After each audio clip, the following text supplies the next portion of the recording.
जो last point मैंने आपको दिया था, ठीक है, जो हमारे रिलेशंस थे इटली जापान वगैरह के साथ, ये जस्ट मैं बेसिकली आपको स्लाइड यहाँ पर शो कर रहा हूँ, क्योंकि इंडिया जापान इटली तो आपको पता है मेलोडी हैशटैग मेलोडी काफी न्यूज में चल रहा था। और अभी रिसेंट इटली क्यों न्यूज में है, क्योंकि अभी हाल ही में आप देखोगे जो समिट है हमारी G7 की, जो समिट होने वाली है, मैंने आपको बताया भी था कि जैसे ही हमारे ये इलेक्शन खत्म हो रहे हैं और 4 जून को रिजल्ट डिक्लेयर होंगे, तो 12 जून के आसपास G7 की समिट स्टार्ट हो जाएगी। और इस बार जो G7 को होस्ट कर रहा है वो है बेसिकली आपका इटली।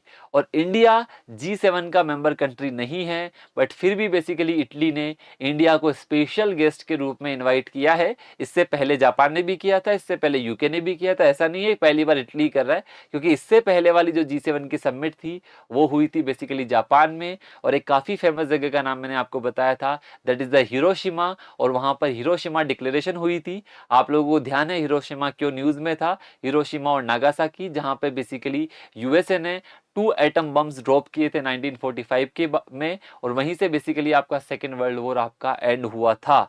तो उस चीज को वापस से न्यूक्लियर डिसआर्मामेंट को प्रमोट करने के लिए, न्यूक्लियर फ्री वर्ल्ड प्रमोट करने के लिए, तो इस बार की G7 की समिट जो होने वाली है वो इटली के अंदर है। और मैंने आपको बोला जस्ट बेसिकली अभी आने वाली है 12-15 जून के आसपास ये समिट होगी, दैट्स वाई ये न्यूज में है।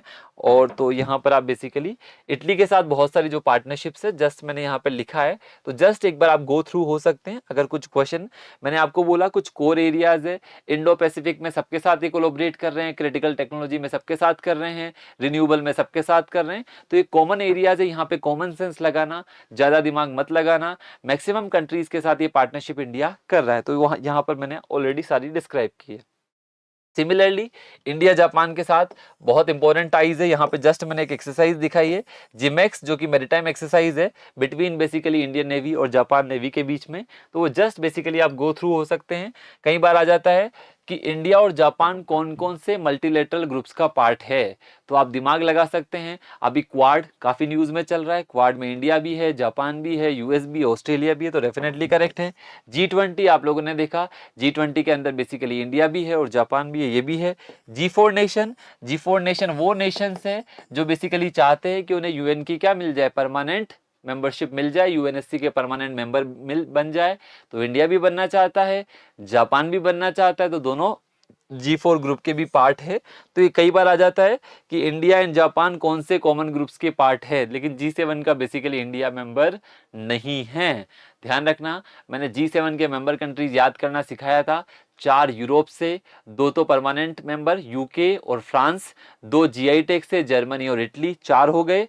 2 मेंबर आपका यूएसए और कनाडा नॉर्थ अमेरिकन कॉन्टिनेंट से, और एशिया से इकलौता मेंबर है that is Japan, but India is not the member of G7 summit. तो this is all about today's video. सब लोग ध्यान से देखिएगा, जो क्वेश्चंस मैंने पूछे हैं उनको कमेंट बॉक्स में बेसिकली कमेंट करके बता दीजिएगा। कोई भी डाउट हो तो भी कमेंट बॉक्स में बता दीजिएगा। तो इसी के साथ जो बेसिकली हमारे IR और मैपिंग वाला पार्ट था, ये बेसिकली आज का पार्ट एंड होता है। कल बेसिकली नई सीरीज के साथ मिलेंगे।